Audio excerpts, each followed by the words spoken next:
hanya Allah turunkan untuk umat Nabi Muhammad SAW. Catat ini ya. Dan saya belum pernah bagi dimanapun yang ini, yang versi lengkapnya. Kalau bisa dilakukan, bukan hanya dosa digugurkan. Tapi setiap hurufnya mempercepat terkabulnya doa kita di hadapan Allah Subhanahu wa Ta'ala. Ya. Ada 2 surah di dalam Al-Quran yang bila 2 surah ini dibacakan, itu setiap hurufnya dihitung bisa berpotensi menggugurkan dosa sekaligus mengabulkan doa-doa yang dimintakan. Sepanjang doa itu baik untuk urusan dunia akhirat kita. Kalau salah satu kurang baik diperbaiki oleh Allah. Misal dunia baik tapi akhirat tidak, maka diperbaiki oleh Allah kepada yang lebih baik. Surat pertama Al-Fatihah, surah kedua Al-Baqarah. Sebelum doa baca tuh Al-Fatihah sama Al-Baqarah. Tapi Al-Baqarahnya tidak dari ayat yang pertama. Kepanjangan. Cukupkan di ayat 285 sampai ayat 286. 2 ayat terakhir. Hadisnya sahih. Kalau mau dikuatkan biasanya banyak ulama memasukkan ayat 284. Ada yang sudah masuk ke dalam Ka'bah di sini? Ini informasi saja. Dan 3 ayat ini, Al-Baqarah 284, 285, 286, itu ayat yang dituliskan di dinding Ka'bah. Itu yang saat berhala dikeluarkan, gambar-gambar dihapus, itu ya, syair-syair diganti dengan ayat Quran sehingga jadi kain kiswah Ka'bah di luar. Itu ada sejarahnya. Yang di dalam pun dihiasi dengan hiasan ayat Al-Quran. Di antara yang dituliskan itu Al-Baqarah ayat 284, 285, 286. Intinya di 285 dan 286-nya. Tadi rakaat pertama yang saya bacakan dalam salat Isya. Hadisnya sahih. Itu spesial malaikat Jibril turun kepada Nabi Muhammad SAW mengabarkan kabar gembira siapa yang membiasakan membaca Al-Fatihah. Ya, kemudian 2 ayat terakhir di Al-Baqarah dari amanar rasulu sampai fangsurna 'alal qaumil kafirin, tidaklah dia membacakan itu kecuali setiap hurufnya dijaminkan mengabulkan doa-doa yang dia mohonkan sepanjang benar doanya dan tidak diselimuti maksiat. Ini maaf ya. Ini saya minta maaf dulu nih.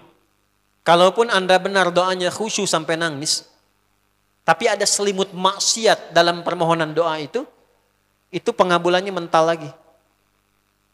Hadisnya sahih. Thumma dzakara rajula yutilu as-safara ash'atha aghbara yamuddu yadayhi ila as-sama' fayaqulu ya rabb faqala Rasulullah sallallahu alaihi wasallam anna yustajabu lidzalik famat'amuhu haram mashrabuhu haram malbasuhu haram wa ghudhiya biharamin fa anna yustajabu lidzalik. Rawahu Muslim. Nabi mengisahkan seorang lelaki menempuh perjalanan jauh. Awas, menempuh perjalanan panjang untuk ketaatan itu mempercepat doa dikabulkan 2 kali lipat dibanding orang biasa. Makanya kalau ada orang mau ke Mekah umrah, mau haji, titip doa. Ada yang mau beasiswa ke Madinah, ke Mekah, ke Al-Azhar, ke Mesir, titip doa. Saya biasanya kalau mau berangkat umrah, Ustaz titip doa, ayo tulis banyak tuh. Enggak saya baca. Saya simpen aja, ntar dekat Ka'bah, ya Allah engkau maha mengetahui. Ya. Mohon kabulkan semua doa-doa ya dari teman-teman jamaah yang dititipkan dalam kertas yang telah mereka tuliskan itu. Simple Pak, daripada capek kita bacakan satu-satu. Dan alhamdulillah biasanya ya insya Allah terkabul. Insya Allah. Itu perjalanan jauh. Nah orang ini menempuh perjalanan untuk sekedar berdoa. Safar. Ya, safar yang baik. Kemudian yang kedua, yamuddu yadaihi ilas sama, dia mengangkat tangannya ke langit. Ini saya tidak bermaksud mengajarkan ya, cuma menunjukkan prakteknya begini nih. Ada yang bisa bantu saya enggak, 1 orang maju? Cepat. Yang depan aja, depan. Jazakallah khair. Mohon pegangkan mic sebentar. Ya, terima kasih ya. Lihat sini. Gini. Nah, jazakallah.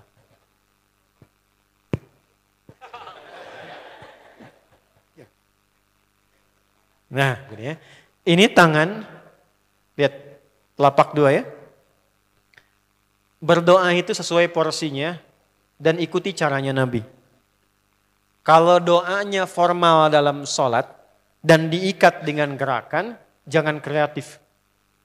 Ikuti seperti Nabi yang contohkan. Misal dalam sholat, shollu kama ra'aitumuni usolli. Sholatlah seperti kalian melihat aku sholat. Nanti ada 3 posisi atau sampai 4 posisi dalam sholat yang mempercepat terkabulnya doa. Posisi puncaknya sujud. Hadisnya sahih. Inna ma aqrabal abdi min rabbihi wa huwa sajidun fa akthirud doa. Keadaan terdekat antara hamba dengan Rabbnya adalah saat sujud. Maka perbanyak doa saat sujud. Tangannya posisi sujud begini, menempel. Jadi nggak usah begini. Oke, begini. Nah ini di luar sholat. Di luar sholat, kalau berdoa, tangan begini. Lihat baik-baik ya. Ini kitabnya agak banyak, bahasanya panjang, saya berikan yang simpelnya saja ya. Baik. Ini kan teman-teman telapak yang kanan, yang kiri ya. Padukan begini. Ya. Lalu setiap Anda kan pasti punya garis yang kanan dengan garis yang kiri. Ada kan? Itu membentuk keseimbangan. Oh, ini bukan ilmu otak-atik ya. Ini ada sanadnya nih. Pertemukan 2 garis itu sehingga seimbang tangan ini. Tuh. Ini masalah sederhana tapi poinnya penting sekali. Sudah? Cara yang pertama begini. Ini di luar salat dan bukan dalam posisi saat istisqa, saat minta hujan. Begini. Sudah? Pertemukan. Lalu letakkan sejajar dengan dada di sini. Ya. Jadi kalau dada itu ini posisinya, ini nahar di sini. Ini ada rongga dari bagian atas dengan perut, ada rongga kosong. Nah ini yang disebut dengan sodrun di sini. Ya, kalau kita meletakkan telapak tangan saat sholat begini, letaknya di sini. Yang ini perut, yang ini nahar. Doa itu di sini. Jelas? Semakin kita memohon dengan lebih sangat, naikkan sedikit begini. Sudah? Kalau istisqa minta hujan agak lebih tinggi ke atas. Nah ini cara mengangkat yang standar di sini untuk memohon. Jelas? Oke, jazakallah khair. Nah ini orang ini dia mengangkat tangannya. Jadi melakukan perjalanan jauh, mengangkat tangannya, ya muddu yadaihi ilas sama.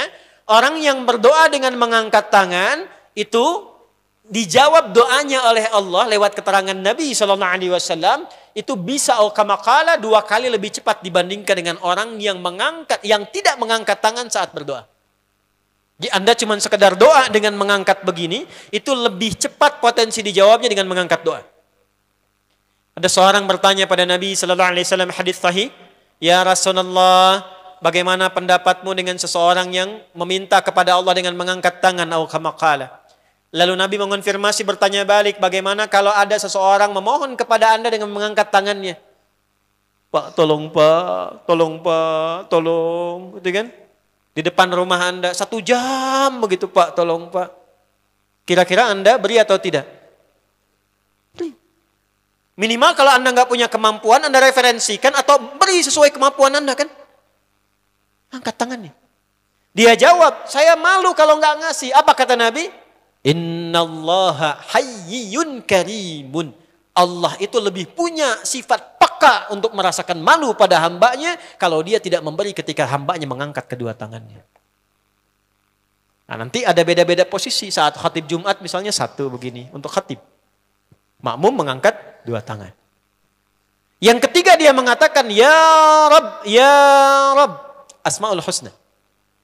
Doa yang dibuka dengan Al-Asmaul Husna itu dijawab 2 kali lebih cepat dibandingkan dengan doa yang langsung dimohonkan kepada Allah. Itu perintah. Tahu Nabi Zakaria? Nabi Zakaria apa ujiannya? Diuji oleh Allah, hidup demikian lama sampai rambut memutih, fisiknya letih, istrinya divonis secara medis, maaf, monofos dan mandul. Kata medis gak mungkin punya keturunan. Maka beliau berdoa kepada Allah dan dalam doanya dimulai dengan Al-Asmaul Husna. Sebelum sampai ke doa itu di Ali Imran ayat 38 sampai 39, buka dulu Quran surah 17 Al-Isra ayat 110. Ini perintah langsung dari Allah. Qulidullah awidur rahman ayyamma tad'u falahul asmaul husna. Quran surah ke-7 ayat 180. Walillahil asma'ul husna fad'uhu biha. Fad'u biha. Qul Allah, kalau engkau punya masalah hambaku, dan tidak ada di dunia ini yang tidak punya masalah. Quran surah kedua ayat 155. Wala nabluwannakum bisyai'. Setiap yang hidup itu, aku pasti akan uji dengan masalah. Itu kata Allah. Jangan disimpan sampai di situ, teruskan. Bukan untuk membebani hambaku dengan masalah, tapi untuk menaikkan kualitas hidupnya sehingga menjadi lebih baik. Jadi ketika Allah titipkan masalah itu, bukan ingin membuat kita bermasalah. Tapi dengan masalah itu kita diuji supaya kualitas hidup kita menjadi lebih baik. Ini Anda yang kuliah di UPI di sini, ada ujian nggak? Ada. Untuk apa ujian itu diadakan? Supaya bisa melihat kualitas peningkatan ilmu Anda dari masuk sampai naik tingkat. Kalau nggak ada ujian, nggak kelihatan kualitasnya bertambah. Logikanya begitu. Dan tidak mungkin Allah menguji seorang hamba di luar batas kemampuannya. La yukallifullahu nafsan illa. Jadi nggak ada orang yang hidup yang tidak punya masalah. Karena rumusnya mengatakan hidup berbanding lurus dengan masalah. Yang hidup pasti punya masalah. Yang tidak ingin punya masalah, tidak ingin hidup. Karena orang yang tidak hidup, yang hilang masalahnya, selesai hidupnya. Baik. Siapa yang tidak ingin punya masalah? Angkat tangan. Baik. Siapa yang ingin punya masalah? Alhamdulillah. Baik. Yang lain wallahu a'lam. Nah, kulit Allah kalau sedang diuji masalah, kan yang ngasih siapa? Yang nitipkan siapa? Yang punya solusinya siapa? Kalau Anda tahu yang punya solusinya Allah, kenapa curhatnya bukan kepada Allah? Kan sudah dicontohkan di Quran. Kalau punya masalah, curhatin ke Allah. Quran surah 12 ayat 86. Sejak era Nabi Yakub. Masalah di rumah tangga. Anak bermasalah, curhatnya pada siapa? Allah. Innama ashku bathi wa huzni ilallah. Aku tuh kalau punya masalah, sesedih apapun, curhatnya Allah. Bentangkan sajadahmu. Curhatkan dalam sujudmu, tingkatkan takwamu. Wa may yattaqillaha yaj'al lahu makhraja. Quran surah 65 di akhir ayat yang kedua. Bentangkan sajadahmu, curhatkan, habiskan dalam sujudmu, keluarkan tangismu. Sehingga bebannya jadi ringan. Walaupun solusi belum datang, hatinya sudah tenang. Yang diperintahkan panjangkan sajadahmu, bukan panjangkan statusmu. Kita sudah tahu ayatnya, paham ketentuannya, tapi kenapa prakteknya ditumpahkan di Instagram, di Facebook, bikin vlog di YouTube, hanya untuk curhat saja. Dan ironinya dalam hal yang demikian tahu yang menyelesaikan Allah. Sekarang tambah bonus, aminkan ya. Yang mengaminkan doa ini mudah-mudahan dihilangkan masalahnya. Puguma mana nanti bermasalah keneh di dia. Itu gimana kumaha tuh ya teh? Paham? Curhatkan sama Allah. Nah, bagaimana mintanya? Sebut namanya ya Allah. Awidur Rahman. Kalau kita ingin minta lebih cepat, minta dengan kelembutan Ar-Rahman. Rahman itu bisa disebut namanya ya Rahman, bisa cari cara mintanya yang paling lembut, yang menyentuh. Allah senang dengan kalimat yang menyentuh. Misal ya. Kembali ke Nabi Zakaria tadi. Quran surah 3 ayat 38. Hunalika da'a Zakaria rabbah. Qala rabbi habli min ladunka dzurriyyatan thayyibah. Innaka sami'ud du'a. Ya Allah, hamba-hambamu itu telah menghukumi aku dan istriku tak akan mungkin punya keturunan. Sedangkan engkau yang maha pemberi tanpa punya batasan. Mereka mengatakan istriku punya keterbatasan. Maka aku memohon kepadamu yang pemberianmu tak ada batasan. Mohon ya Allah anugerahkan keturunan dari sisimu saja ketika mereka mengatakan tidak mungkin itu punya. Sungguh engkau yang maha mendengar doaku ya Allah. Perhatikan, kalau kepada yang maha mendengar saja tidak terkabulkan, mohon tunjukkan kepadaku saat ini dengan cara apa lagi dan kepada siapa lagi aku mesti memohon. Itu dalam banget. Ya Allah, Engkau perintahkan aku berikhtiar mencari kerja, aku lakukan. Engkau perintahkan mengeluarkan keringatku dengan cara yang halal, aku kerjakan ya Allah. Engkau perintahkan aku jauhi yang Engkau larang, aku lakukan ya Allah. Sekarang aku telah berikhtiar dari sejak keluar, aku telah menunaikan sholat subuh seperti yang Engkau maha mengetahuinya. Dan menjelang malam aku mengadukan bahkan di rumahmu ya Allah hanya untuk sesuap nasi bagi istri dan anakku dari yang halal itu. Aku telah melakukan apa yang Kau perintahkan. Aku hanya memohon apa yang telah Kau janjikan. Kalau dengan semua ikhtiar yang aku kerjakan sampai detik aku bersujud di hadapan-Mu di rumah-Mu ini belum Kau kabulkan, mohon tunjukkan kepadaku di malam ini ya Allah, dengan cara apa lagi mesti aku memohon kepadamu. Minta. Pernah enggak begitu mintanya?